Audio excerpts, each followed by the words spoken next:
Can we always trust the justice system to bring the guilty to account and safeguard the innocent? What happens when the scales of justice tip in the wrong direction?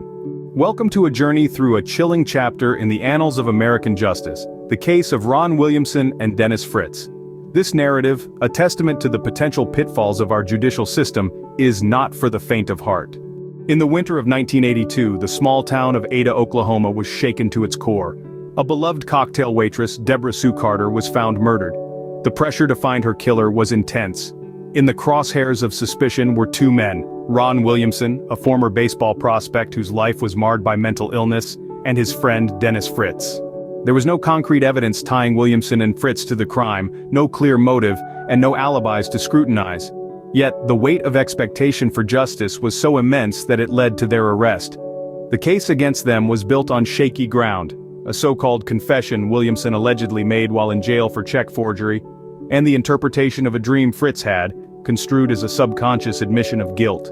The trial that ensued was a spectacle of prosecutorial ambition and a community's thirst for closure. The two men were convicted. Williamson was sentenced to death, Fritz to life imprisonment. But the story doesn't end there. As the years rolled on, the scales of justice began to waver. During the appeals process, DNA testing, a science that was in its infancy during the original trial, came to the fore. The DNA evidence found at the crime scene did not match either Williamson or Fritz.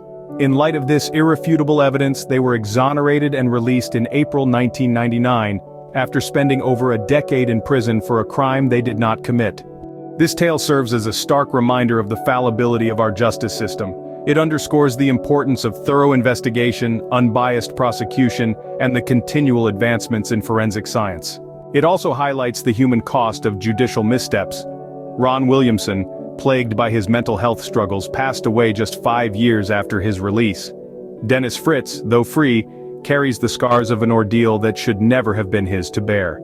In wrapping up, we remember that justice is a two-sided coin. On one side, it holds the promise of retribution for the victim, and on the other, the assurance of protection for the innocent. It is of paramount importance that we strive to uphold both these aspects, ensuring that no innocent person is ever again subjected to the ordeal endured by Ron Williamson and Dennis Fritz. In the pursuit of justice, let us remember, it is better that 10 guilty persons escape than one innocent suffer.